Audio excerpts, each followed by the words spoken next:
2. Target the circuit. Precision over willpower. Cut to it.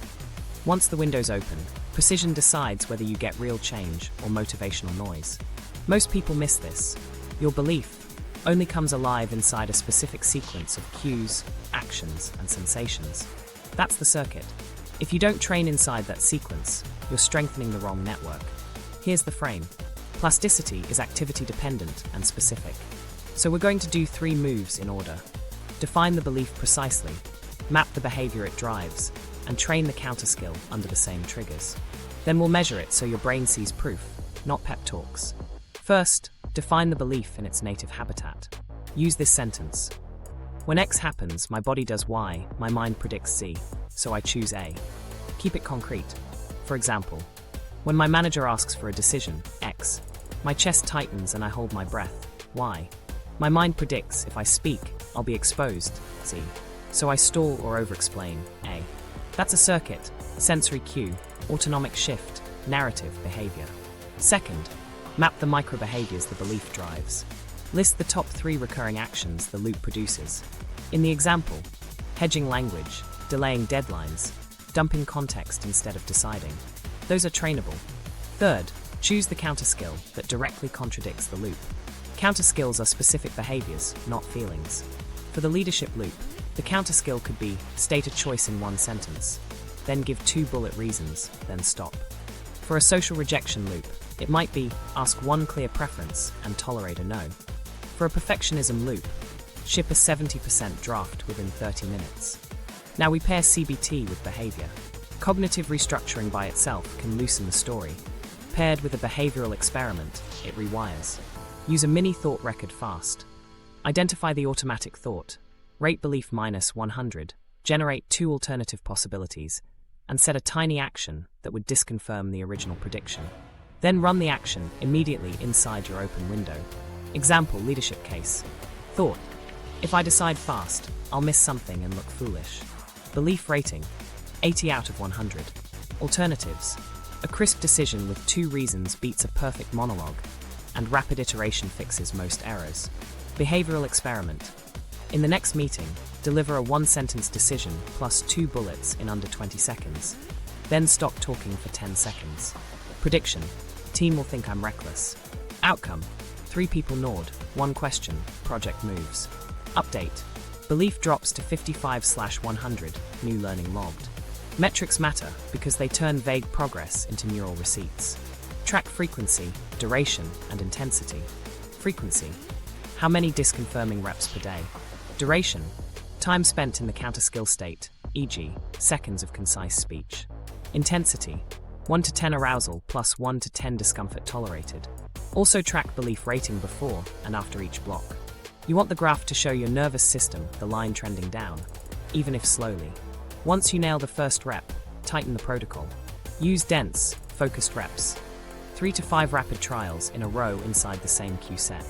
Keep the loop identical, so the right neurons fire again and again. That's how you outcompete the default.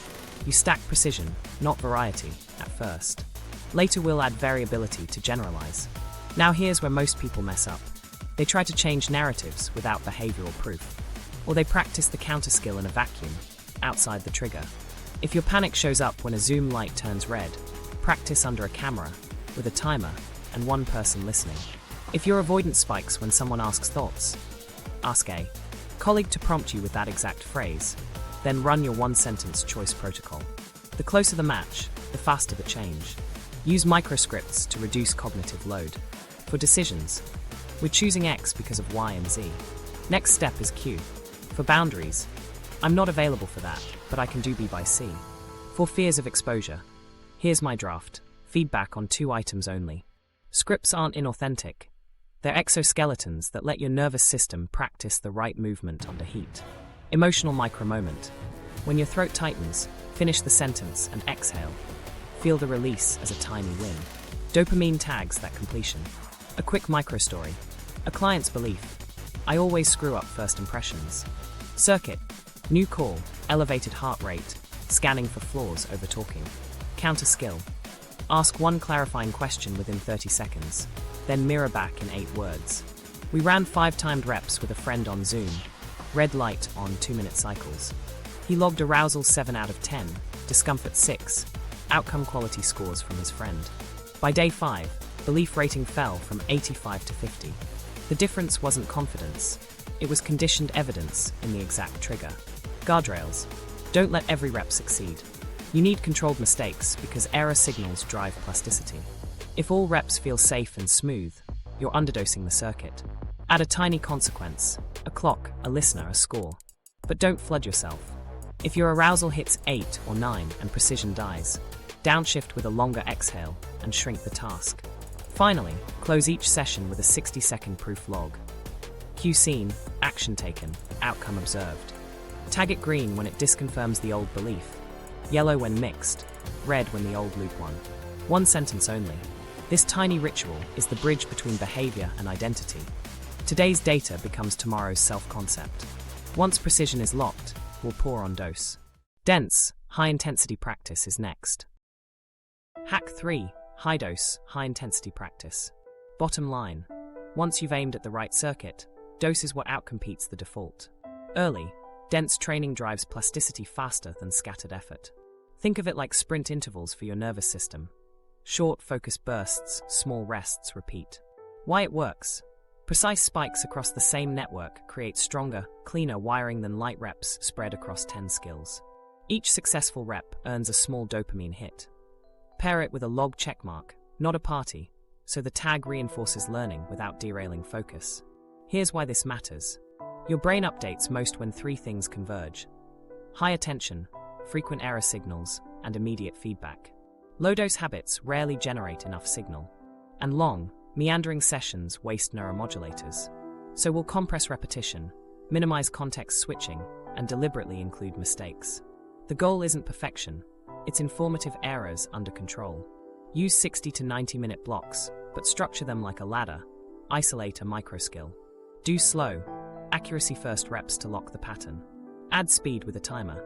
Add variability while protecting the core pattern. I call it a deep practice ladder. Start microscopic. If your counter skill is 1-sentence choice plus 2 reasons, then stop. Your first rung is just the 1-sentence choice. 10 reps, slow, no timer. You're grooving the exact cadence. Next rung, add 2 bullet reasons, still slow, still clean. Third rung, turn on a 20-second clock. Run 5 reps with the clock. Fourth rung, introduce mild variability. New topics, a different listener, a small interruption, while keeping the cadence intact.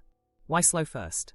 When you go slow with full attention, acetylcholine tags the specific synapses that need change.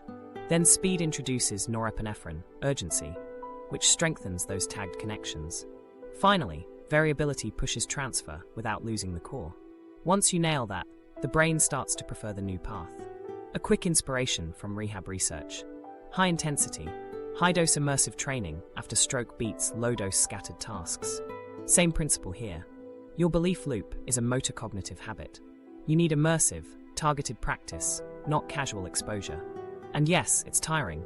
That's the point. You're asking the system to reallocate resources. Mind-blowing stat. Concentrated skill bursts can yield measurable gains in under a week when paired with sleep and retrieval.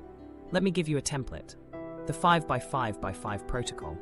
5-minute sets, 5 focused reps per set, 5 cycles with short breaks. Minute -1. Reset breath and visualize the exact cue. Minute 1 to 4. Run 5 reps of the counter skill, each with a clear start and stop, timer visible. Minute 4 to 5. Immediate feedback. Self-score plus 1 external cue if possible. Take a 2-minute reset, then repeat. In 35 minutes, you'll have 25 high-quality, high-attention reps inside the right trigger. Do 2 cycles of 5x5x5 with a longer break between if you've got 90 minutes. Now, how do you keep intensity without frying yourself? 2 levers, arousal band and task size. If your hands shake and words scramble, your arousal's too high. Lengthen the exhale and shrink the rep, 1 reason instead of 2. If you feel flat, add a microstake, a visible countdown, a listener, or a score you'll post to a buddy. The art is finding that edge of competence, where errors teach instead of spiral you. Common mistakes to avoid. Context flooding, switching topics every rep. You want the same cue action outcome loop, then measured variability later. Infinite practice, no cap. Long sessions after performance declines, just rehearse slop. End while quality is high and you'll consolidate better. Motivation worship, waiting to feel like it. We're engineering neurochemistry, not chasing vibes. Prime, run the ladder log done. Track 3 metrics in high-dose blocks: total reps, error quality, and recovery time. Error quality means you're missing for useful reasons, not random collapse. Recovery time is how fast you return to the pattern after a stumble. You'll see those numbers improve before your subjective confidence does, which is exactly what convinces the system to update identity later. Add variability strategically on day 3 or 4. Change one dimension at a time. New listener but same timer, or same listener but a noisier room, or same setting but a tighter clock. This diversifies the cues tied to your new loop while preserving the core movement. That's how you avoid brittle, task-specific gains. A quick microstory. A client working the ask for a clear preference counter skill ran 2 5x5x5 cycles daily for a week. Day 1, solo with a timer. Day 2, added a coworker. Day 3, introduced a background Slack ping. By day 7, his freeze window dropped from 5 seconds to under 1. He wasn't braver, he was conditioned. The reps under varied but controlled heat did the talking. If you're short on time, do a single 5x5x5.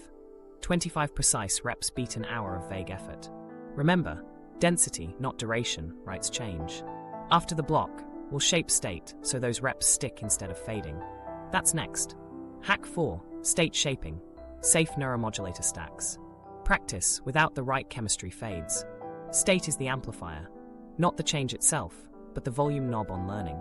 The goal: get norepinephrine high enough for urgency, acetylcholine sharp enough for precision, and dopamine ready to tag wins, without overshooting into jitters or crashing after. Tools don't replace training, they make each rep count more. Quick primer: acetylcholine equals spotlight, norepinephrine equals now, dopamine equals remember this. Let's set guardrails first. No DIY drug stacks. We're staying non-pharma, low risk, and timing based. You're aiming for engaged, not amped. If your speech speeds up, hands shake, or focus tunnels so hard you lose context, you've overshot. Use breath and pacing to come back into the band. Here's a safe pre-practice primer that takes 10 to 12 minutes and stacks well with what you've already built. Brisk cardio, 3 to 5 minutes. Walk stairs, cycle, or shadowbox. You want light sweat and a noticeable rise in heart rate. This nudges norepinephrine for alertness and elevates dopamine a bit for drive. Sunlight or bright outdoor light, 2 to 5 minutes. Morning or early day light increases alertness and sets your circadian rhythm, which helps later consolidation. Breath to tune arousal. Inhale 4, hold 2, exhale 6 for 2 minutes. Longer exhales tip your system toward calm focus, preventing cardio from turning into jitters. Beat-driven music, 1 track. Pick something with a steady tempo and emotional resonance for you. The music is a tether for attention. Turn it off the moment your block starts. Caffeine can help, but timing and dose matter. If you use it, think 60 to 120 milligrams, 30 to 60 minutes before your deep block. Late-day caffeine wrecks sleep, and poor sleep deletes plasticity. If you're sensitive, split dose. Half before the novelty sprint, half at minute 20 of the block. If you're already keyed up, skip it entirely and lean on breath. Emotional micro-moment. If your heart rate pops after caffeine, extend the exhale and feel the drop. Ride the wave back into focus. Cold can be a clean alertness spike. Face splash, cool rinse, or 30 to 60 seconds of cold water on the upper back and neck. Do it before the block, not after, so you're not pairing cold with end-of-session dopamine. You'll feel the wake-up and then settle into focus with the breathing. Now anchor these tools to your actual protocol. You've opened the window with novelty and social stakes, and you've aimed the reps at the right circuit. Use state shaping to maintain that narrow focus band through the 5x5x5 cycles. Between sets, do 1 single long exhale, twice the inhale, to pull arousal down if it's creeping up. If you feel flat, stand for 30 seconds, shake your arms out, and look at a distant point across the room for 5 slow breaths. That visual distance bump restores alertness without distraction. If precision starts to smear, close your eyes for 3 breaths, visualize the exact cue action cadence once, and open into the next rep. Music during practice? Only if it's instrumental, low volume, and you've proven it doesn't pull attention. Otherwise, silence beats vibes.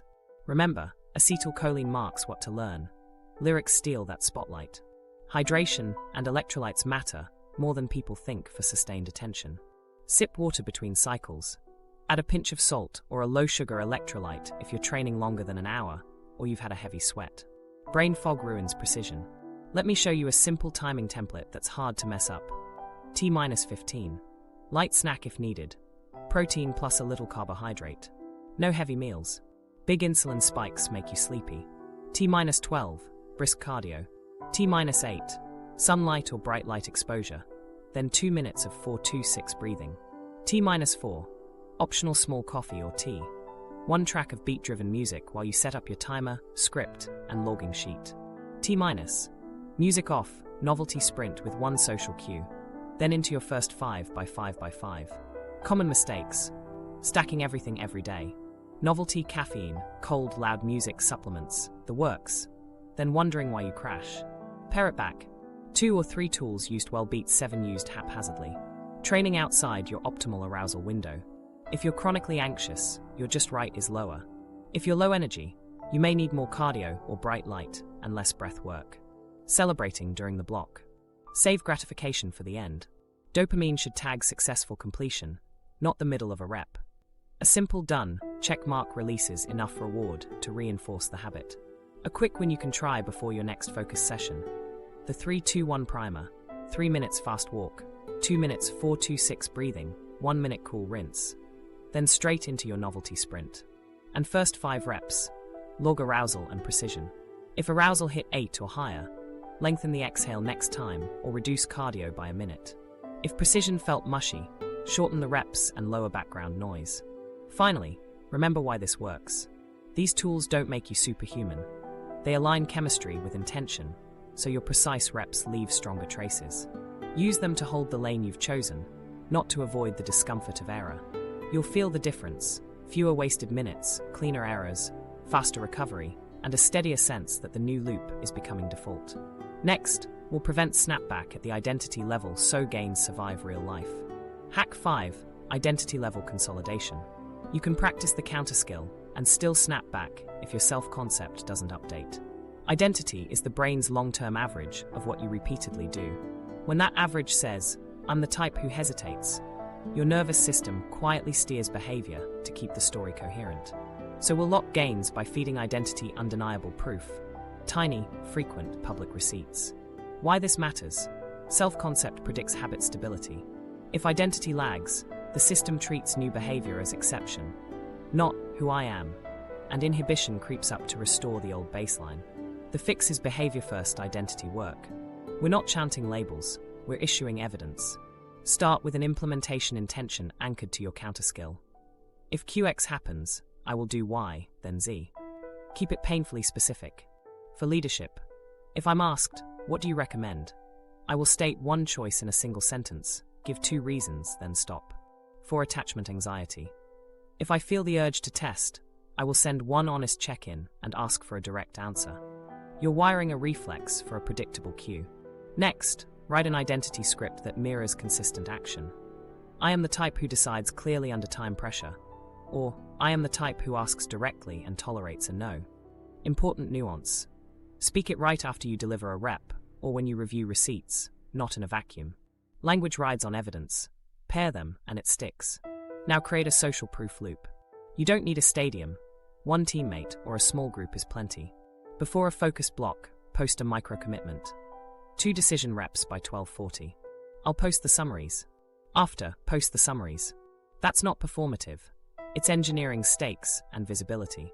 The combination raises neuromodulators during practice and feeds identity afterward. Here's the 3 receipts rule. Each day, log 3 concrete behaviors that match the new identity. They must be observable and past tense. Stated X with 2 reasons and stopped. Sent boundary script and held it. Asked preference. Tolerated a no without testing. No feelings, no interpretations, just actions. This forces your brain to acknowledge what happened in reality. Use a simple daily identity ledger. Identity line. Write the identity sentence once. Receipts. List 3 matching behaviors. Ripple. Note 1 consequence. Project moved. Conversation shorter. Anxiety dropped in 1 minute. Rating. -10. How believable is this identity today? This takes 2 minutes. Over a week, you'll see the believability score climb because the behavior is frequent, specific, and visible. That slope is consolidation. Add a public highlight once per week. Share one crisp example with your small group. Short, factual, and humble. Tuesday, 1-sentence decision in 18 seconds. Questions were sharper, we shipped draft. Social mirrors reflect your new baseline back to you. When someone replies, that was clear. Neurally, that's a reward stamp tied to identity. Common mistakes. Affirmations without receipts. Telling yourself, I'm decisive, before any reps creates cognitive dissonance your brain resolves by ignoring the phrase. Vague labels. I'm confident is mushy. I decide clearly under time pressure is testable. Infrequent proofs. 1 big win a week loses to 10 small reps daily. Identity averages frequency. Now layer this into your existing blocks. At the end of each 5x5x5, pick the best rep and write 1 sentence that begins, "This is like me because," then connect it to context. Because I've trained decisions under a clock all week. You're literally stitching the behavior into self-concept. Use a relapse-resistant script for tough days. Even when arousal is high, I am the type who runs 1 clean rep. Shrink the task and protect the identity. If the old loop wins, log it without drama and immediately schedule 1 recovery rep within 24 hours. The meta-identity is consistency, not perfection. I am the type who returns to protocol fast. To accelerate consolidation, broaden context lightly. Do 1 identity receipt in a new environment daily. Different room, different person, mild background noise. Tag it in your ledger as transfer. The brain learns this is me anywhere, not this is me only in my practice cave. Finally, close each day with a 60-second identity recap. Read yesterday's sentence, read today's 3 receipts out loud, and end with, tomorrow I'll repeat the cue and the action. Then stop. No ruminating, no extra goals. Identity grows through repetition under clarity. Keep feeding it proof, and the nervous system will stop arguing and start assuming. This is who we are now. Hack 6. Lock it in, sleep, spacing, and context. You've opened the window, targeted the circuit, stacked dense reps, and started feeding identity. Now you need to make sure gains don't evaporate. The thing most people miss is that plasticity is a 2-stage process. Encoding during effort, consolidation during off time, especially sleep, and strengthening through spaced retrieval. If you skip consolidation, the brain treats your wins like scratch work on a whiteboard. Why sleep? During slow wave and REM sleep, your brain replays recent, high salience patterns and literally rewires synapses.